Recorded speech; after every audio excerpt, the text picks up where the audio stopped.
Bienvenue dans cette nouvelle vidéo sur Jupiter. Si Saturne incarne la pénombre et l'austérité d'une montagne en plein hiver, Jupiter, lui, est encore la lumière et l'espoir qui règnent à la fin de l'automne, puisqu'il faut bien s'engorger, faire du stock avant de s'enfoncer dans le dépouillement du Styx. Jupiter, dieu des dieux, règne sur Terre et les humains depuis le ciel. Il est diurne, il est lumière, nuages, éclairs, orages, pluie et oiseaux. Tout ce qui vient du ciel, c'est lui, avec ses messages pareidoliques et subliminaux. Pour cela, il est le maître de la divination et de l'intuition. Il lit, interprète, fait des analogies, il met du sens partout, il incarne la grandeur, la liberté, l'expansion, la foi, mais sous l'autorité d'une loi. Ce qu'il y a de bien avec ces dieux de l'Olympe, c'est qu'ils sont loin d'être des saints et des exemples de bonté et de bienveillance si on les lit au premier degré. Au contraire, même ils sont les premiers à commettre des bourdes, des erreurs, des trahisons, des viols, des meurtres, des tortures, et que je te condamne à transporter un rocher lourd comme un âne mort en haut d'une montagne chaque jour de ta vie, qui redévalera immanquablement la pente à ton arrivée, et que je te transforme en araignée parce que tu travailles si parfaitement et finement ton ouvrage que tu excelles et me dépasses moi, la reine et déesse de l'artisanat palace. Mais qui es-tu, toi, Arachné ? Jalousie, narcissisme, mégalomanie, mœurs libidineuses, exercice abusif du pouvoir, utilisant et manipulant de manière abusive donc des pauvres êtres humains à leurs pieds comme de vulgaires chaussettes trouées à remplacer ou à punir s'ils n'obéissent pas à leurs caprices des dieux ou déesses bellâtres et tout-puissants. Ils sont nous, tout simplement. Jupiter est marié à Junon, sa sœur. Ils forment un couple mythique mais dysfonctionnel. Jupiter passe ses journées hors de la maison à engrosser la terre entière. Il fait naître de multiples enfants hybrides, moitié humains, moitié animaux, moitié dieux, et Junon n'a de cesse de le ramener par le callback à la maison. Callback, mot que je n'ai pas entendu depuis 1982. Jupiter incarne ainsi la pensée-forme et l'expansion. Il transmet ses idées et fertilise les esprits pour les faire grandir, les faire évoluer, les rendre plus conscients et plus libres. Il les sort de leurs conditions humaines restreintes, asservies à leurs besoins primaires physiques. Il est la spiritualité ou la religion, la loi du divin, la noblesse d'esprit. Il fait des ponts partout, de gauche à droite, ou entre le haut et le bas. Et Junon est la raison, la rationalité, l'union des contraires. Elle le surveille et l'empêche de se disperser, de partir trop loin avec ses illusions. À eux deux, ils ne font qu'un, une dualité compensatrice, une union sacrée en nous. Jupiter gouverne ainsi le Sagittaire qui possède qualités et défauts. Libre, jovial, intuitif, optimiste, franc, expansif, dynamique, ouvert, philosophe, mais aussi irréaliste, sans limite, trop direct et rentre-dedans, obsessionnel, qui impose ses conseils, qui exagère tout, qui parle trop fort tout le temps, qui prend de la place, qui travaille dur mais toujours dans l'ombre, qui oscille entre tristesse abyssale et joie profonde. Jupiter revient de loin, miraculeusement sauvé des entrailles d'un père sanguinaire aveuglé par la peur et la jalousie. Bref, Jupiter dans votre thème astral, c'est votre guide, votre ouverture d'esprit, le seul professeur qui verra vos qualités, les intuitions chuchotées à vos oreilles qui vous disent de prendre telle ou telle direction sans que vous n'en compreniez le sens, c'est celui qui vous voit en vrai, donc le seul apte à vous guider. On est tous des Jupiters pour nous-mêmes ou pour un autre. Jupiter peut être incarné par des personnages proches ou moins proches de nous, qui nous servent de guide, de professeur ou de modèle que l'on se choisira. Si Jupiter est rétrograde dans votre thème, ou mal aspecté, comme on dit, ce qui nous arrive à tous avec un carré, une opposition, un quinconce, une interception, un placement en chute ou en exil, il a toujours cette valeur de joie, d'expansion, de force et de dynamisme potentiel. Mais ces notions ont pu être mal transmises, de manière maladroite, parce que non comprises, ce qui peut donner un sentiment d'illégitimité, de malchance, d'interdiction à s'expandre, et ne pas faciliter l'intégration des savoirs et de l'apprentissage. Il y a une défiance envers la hiérarchie, les guides, les enseignants, qui nous ont bridés au lieu de nous former, et des difficultés à écouter nos intuitions. Donc c'est tout un travail de réécoute profonde de soi. Si vous avez Jupiter en bélier ou en maison 1, cela fait de vous un jupitérien ou une jupitérienne, un personnage truculent à l'allure dynamique, un bon vivant qui prend de la place, qui se sent légitime tout au fond de lui de grandir, d'exister et d'aller loin. Les opportunités et la chance viendront des rencontres et des initiatives prises dans la vie pour avancer en se démarquant des autres, en allant vers son identité propre, son originalité, La chance sourit aux audacieux, ce sera votre mantra à répéter tous les jours. Ce placement ici évidemment jouera un rôle moteur dans votre vie, comme souvent un thème est bien fait. Il viendra compenser un thème en dominante haut, trop émotionnel ou trop doux, ou un Mars en difficulté qui rame un peu, pour venir vous aider à rééquilibrer vos fluides en cas de perte de feu. Les placements doublement feu comme celui-ci peuvent donner des excès, aussi bien verbaux que physiques, des départs en trompette ou en mode fusée qu'il faudra apprendre à canaliser et à dompter. Concrètement, on peut être tellement à fond dans ses objectifs qu'on ne touche plus terre et littéralement on fait des excès de vitesse, on va trop vite et on se vautre par terre. Besoin ici de pratiquer un sport ou toute autre activité de dépense énergétique parce qu'il y a de la nervosité, de l'impulsivité, de la colère, une confiance un peu surgonflée. Dans ce gros lot à gagner, Pâques, Bélier, Sagittaire qui exagère tout, on a du mal à céder de la place aux autres et à redescendre de son char de feu. Les espoirs illimités qui dirigent une quête sont accompagnés de risques évidemment, ceux des déceptions et des vides intergalactiques en cas d'échec, qui sont terribles pour les jupitériens. Des grands hauts avec des grands bas, une vie intense quoi. Vous avez sûrement une âme d'entrepreneur avec des idées innovantes qu'il faudra réaliser et mettre en place de manière autonome à la force de votre personnalité audacieuse et résistante au combat. Attention de ne pas vous imposer aux autres. La grandeur de Jupiter, c'est son ouverture d'esprit et son envie authentique d'explorer d'autres univers que le sien. C'est cela qui le nourrit et le porte loin, sa tolérance et sa curiosité. Si vous avez Jupiter en taureau ou en maison 2, ici c'est un placement d'épicurien, philosophie assez matérialiste, qui privilégie les bonheurs et les plaisirs simples et terrestres à portée de main, l'amour, l'amitié, la nourriture, la sieste. Ici, Jupiter a du mal à prendre ses ailes et à s'envoler quand Vénus s'enracine plutôt dans le présent, le matériel, le tangible, le terre-à-terre. C'est un placement qui peut garantir de la chance ou de la prospérité dans le domaine financier et matériel, en tout cas une certaine sécurité. On pourra ici avoir des facilités à faire de l'argent, du nez pour investir dans les affaires fructueuses ou avoir le goût de collectionner les belles choses. Le goût du luxe aussi, dans un esprit qui peut être un peu ostentatoire. On peut aussi avoir toujours ce qu'il faut pile poil sans manquer, mais pas en surplus non plus. Par contre, l'argent, la quantité que l'on possède, les apparences, la beauté peuvent avoir trop d'importance et tenir lieu d'unité de mesure de notre légitimité. Si on ne possède pas, on n'est rien. En gros, c'est ça. Enfin, non, si on ne possède pas, on n'est rien quoi, en gros, si je suis le texte. Ce qui peut créer une forme d'anxiété tenace, le déploiement aussi de trop d'énergie pour amasser par peur de ne pas avoir assez. C'est un placement qui exagère le goût des bonnes choses, de la bonne chair, on aime manger à profusion, des mets délicats en même temps que riches, et cela participe à notre bien-être et à notre poids sur Terre aussi. Jupiter n'est pas le placement de la restriction dans notre vie, mais il a valeur de transmission et de sagesse. Donc ici, on aura des valeurs fortes et solides qui peuvent être humanitaires ou familiales, sur lesquelles les autres pourront s'appuyer avec certitude. Il garantit de la fidélité et de la loyauté aux gens qu'il aime, quitte peut-être à se sacrifier. Le switch à faire ici, c'est de ne pas céder aux sirènes de l'angoisse matérialiste et de partir dans une quête plus spirituelle pour se délester des contingences financières et obligations de paraître. Jupiter et le taureau avec sa Vénus ont ce point commun d'être très proches de la nature, de leurs intuitions, de leur monde sensitif et corporel. Ils développent une belle relation avec les animaux ou le monde végétal. Ils font pousser des trucs, ils créent, ils fabriquent, ils matérialisent, ils ont la main verte.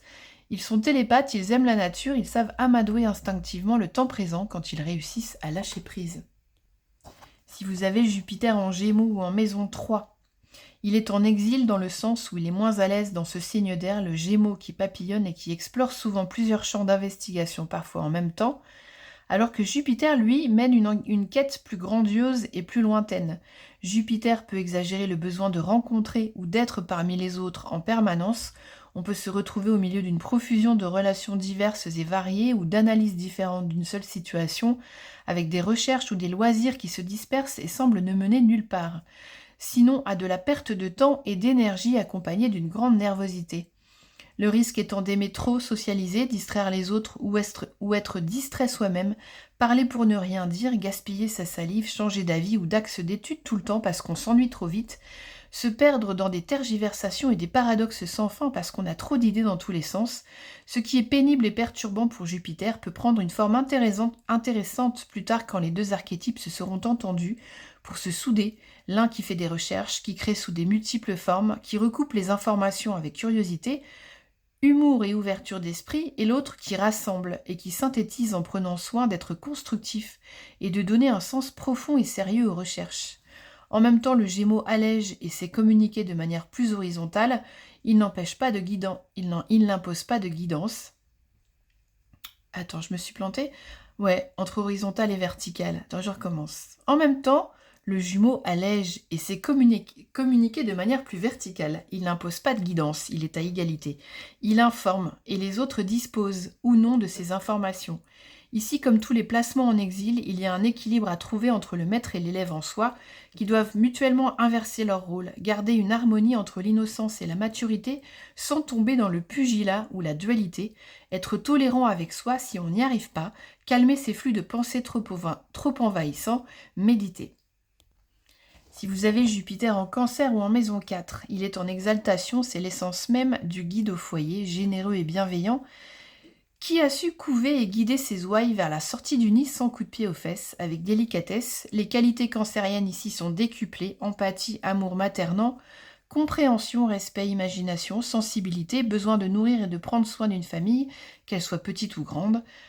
L'intuition de Jupiter est facilitée, elle prend sa source à la source et donne des talents d'oracle. On a l'art de spéculer, d'anticiper les fluctuations grâce à notre lune intégrée, de prédire en étudiant les questions de près, on théorise, on médite, on réfléchit et on vise dans le mille. On a l'amour des enfants aussi, même si on n'en fait pas. La sécurité émotionnelle a été garantie dans l'enfance d'une manière ou d'une autre. On avait un bon guide. Il a été soutenant pour nous amener vers l'autonomie, pour nous guider nous-mêmes, pour nous aider à nous guider nous-mêmes en tenant compte de la partie de nous enfantine, plus fragile et innocente, que l'on savait devoir respecter et chérir. On a une conscience ici de l'importance de devenir un modèle pour les autres, ou pour ces ou les enfants. La responsabilité de donner l'exemple est inscrite et claire comme de l'eau de roche. C'est comme un devoir presque de réussir sa vie pour le transmettre à sa famille. C'est un beau placement parce que la transmission et le soin ici sont réalisés avec beaucoup de douceur et de bienveillance, mais pas à la place d'eux. Le guide laisse l'enfant aller sur son chemin, quitte à trébucher pour qu'il se relève tout seul, pour qu'il ait la satisfaction d'avoir appris seul à marcher. L'intervention peut être respectueuse et bienveillante pour faire grandir, et c'est une chance. Ou alors elle peut être emphatique et intrusive, au pire. Pour le meilleur, c'est un placement de mère universelle qui couvre le monde, et pour le pire, une mère ou un guide mégalo qui prend toute la place et pompe toutes les énergies environnantes. Et comme personne n'est parfait, on peut osciller plutôt. Si vous avez Jupiter en Lion ou en maison 5, Jupiter en Lion ou maison 5 possède en lui une chaleur communicative, son charisme est légendaire et sa force de persuasion inégalée. Il croit en lui.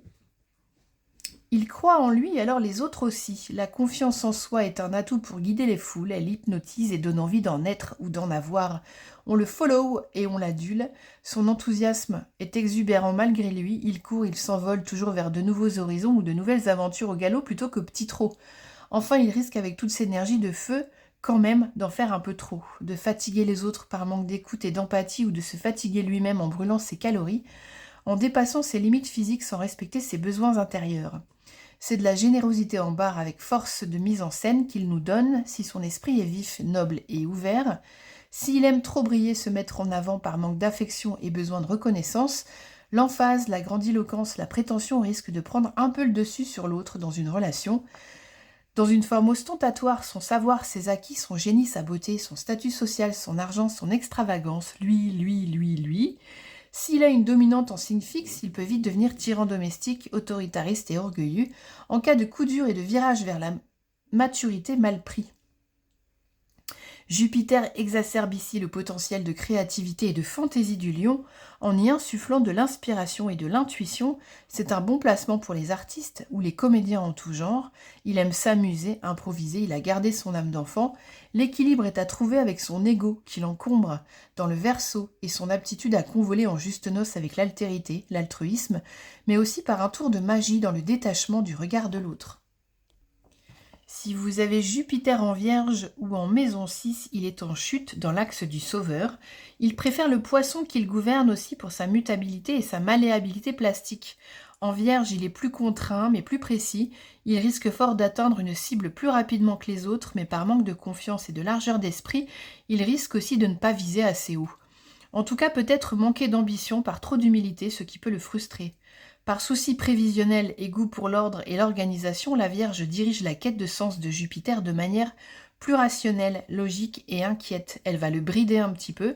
Mais dans l'autre sens, le placement de Jupiter dans l'autre sens, le placement de Jupiter en Vierge va sensiblement apporter plus de goût pour l'aventure et la recherche d'élévation spirituelle que l'archétype de la Vierge à l'origine n'en demande.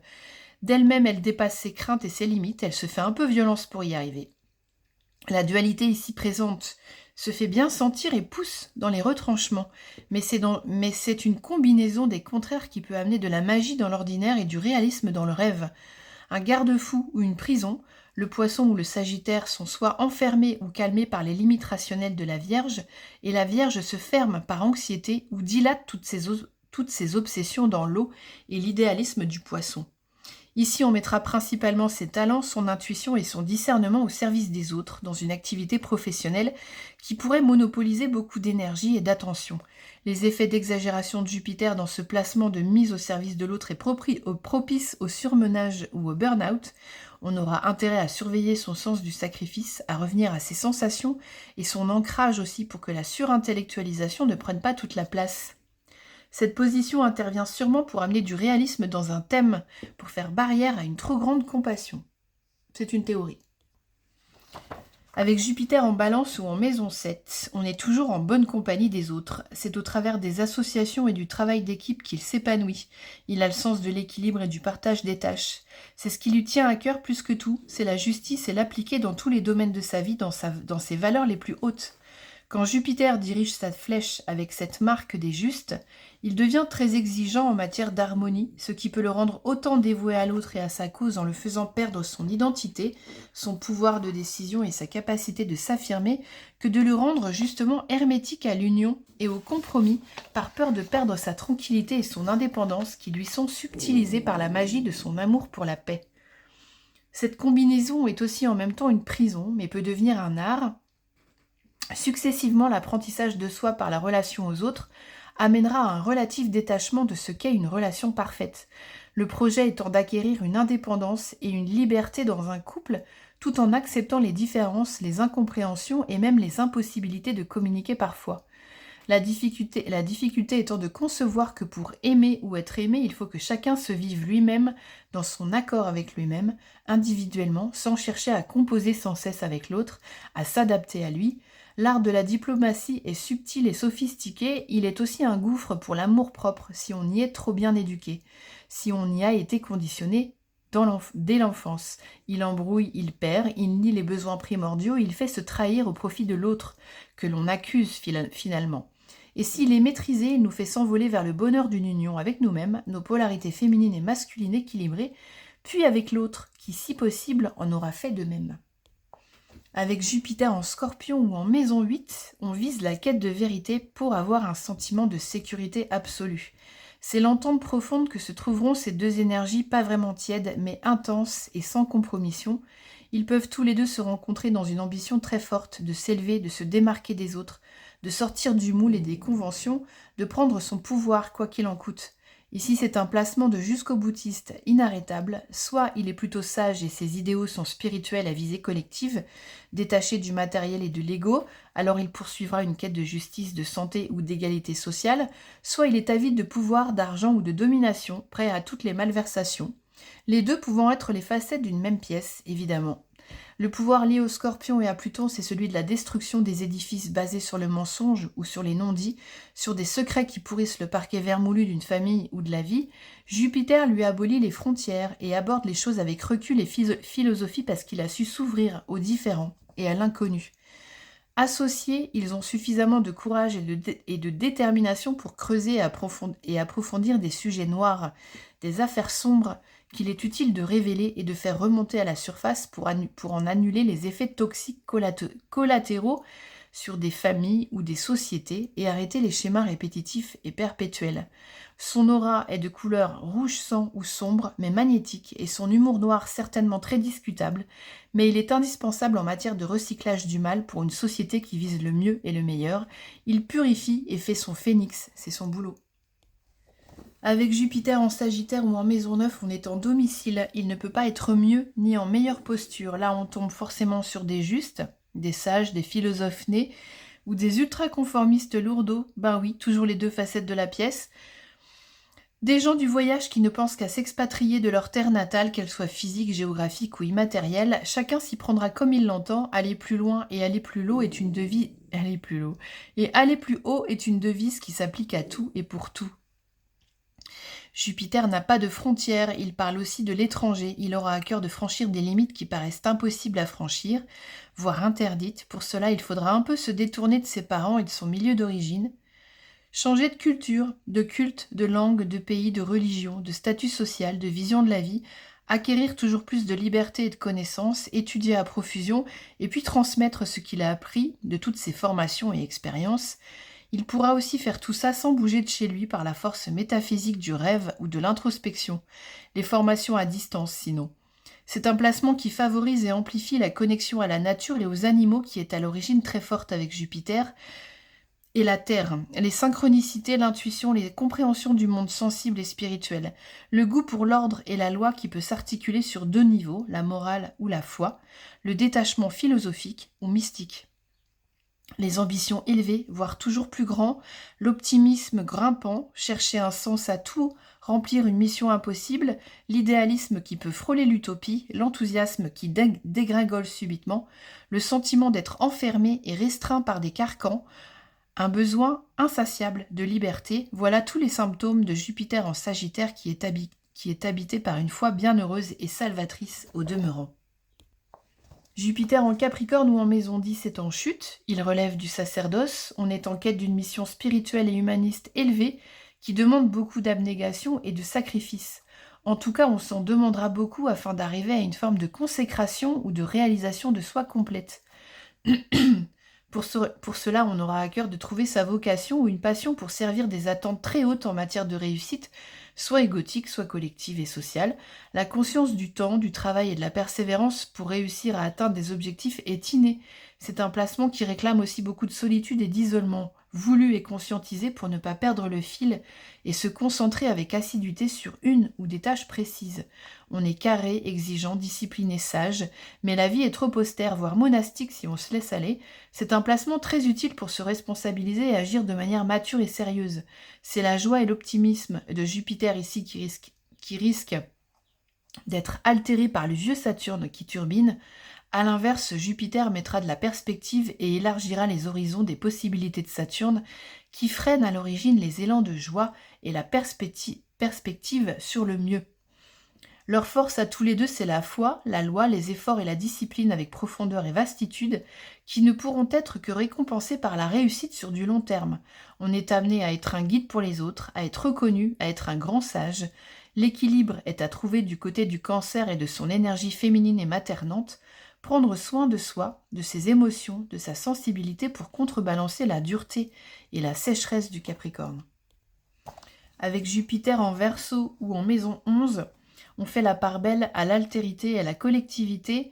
On se sent bien dans un groupe ou un collectif qui possède les mêmes aspirations que nous, qui œuvre pour une cause humaniste, égalitaire voire libertaire, pour une amélioration des conditions de vie humaines.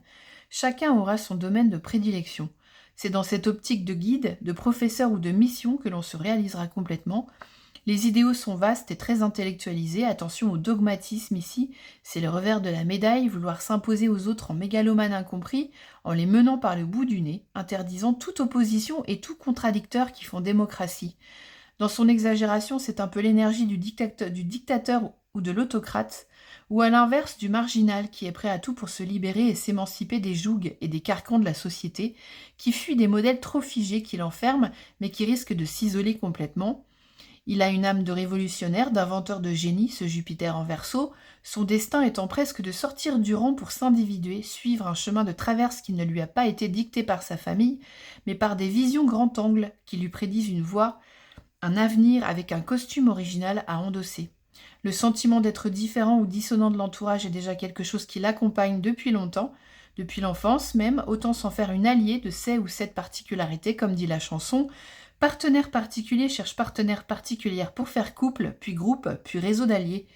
On avait aussi qui se ressemble s'assemble, mais attention, le Verseau est un Saturnien qui mettra du temps à se trouver et à se comprendre lui-même, donc à savoir qui sont les bons amis à adopter. Pour finir avec Jupiter en Poisson ou en maison 12, Jupiter exacerbe l'humanisme et l'idéalisme. Les idées sont ouvertes et malléables. On est capable d'une grande créativité, d'une belle ouverture d'esprit et d'une imagination sans bornes. Les concepts les plus fous, irrationnels ou spirituels sont facilement envisagés et construits, d'où la difficulté à discerner parfois le vrai du faux, le juste de l'injuste, le bon du mauvais, puisqu'ici tout se côtoie et s'inverse avec une grande facilité.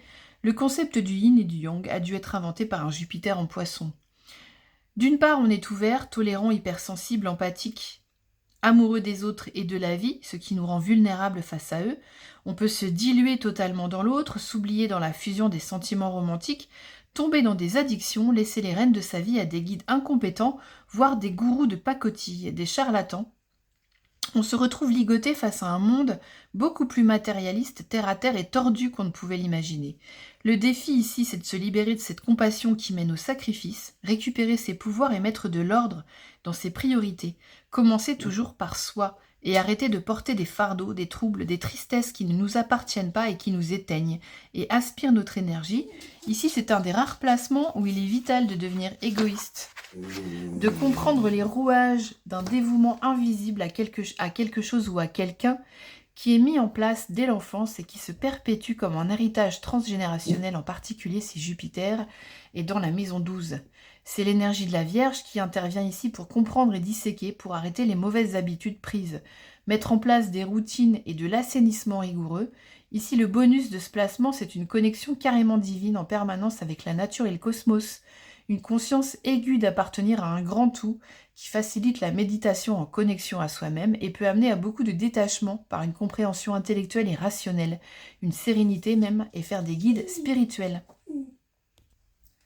Comme d'habitude, n'oubliez pas d'aller voir où se trouve la planète qui gouverne le signe de votre placement de Jupiter, exemple Jupiter en Gémeaux, voir dans quel signe se trouve Mercure et l'ajouter dans votre besace d'informations supplémentaires.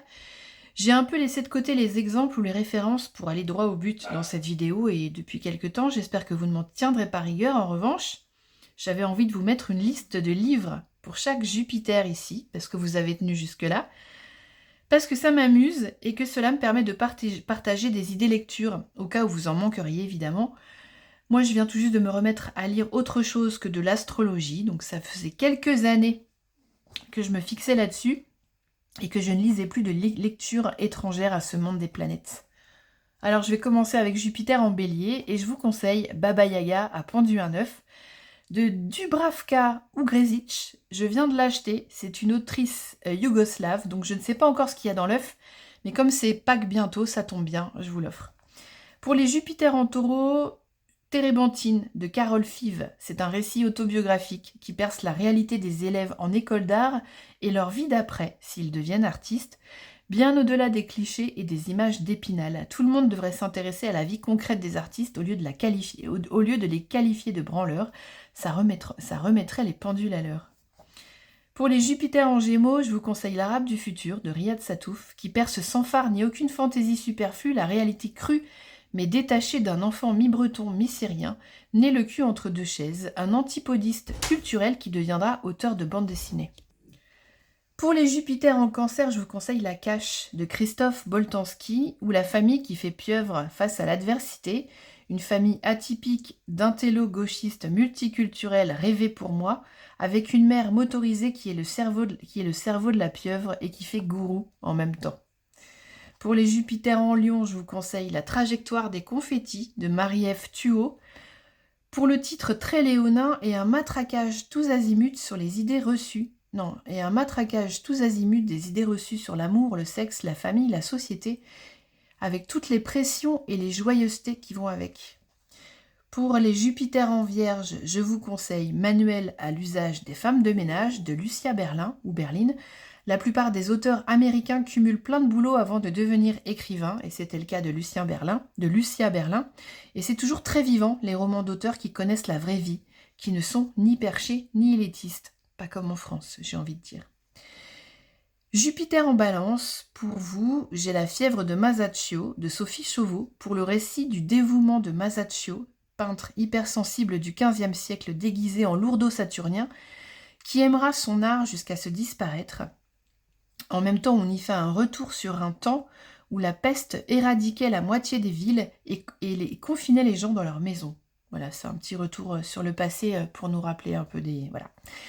Bref, pour Jupiter en Scorpion, je vous conseille n'importe quel livre ou film de Stephen King, en particulier Carrie au bal du diable, qui m'a beaucoup marqué avec la mère bigote style Sagittaire illuminé et une Carrie harcelée au 3e degré qui purifie tout son lycée et les lycéens qui vont avec par le feu.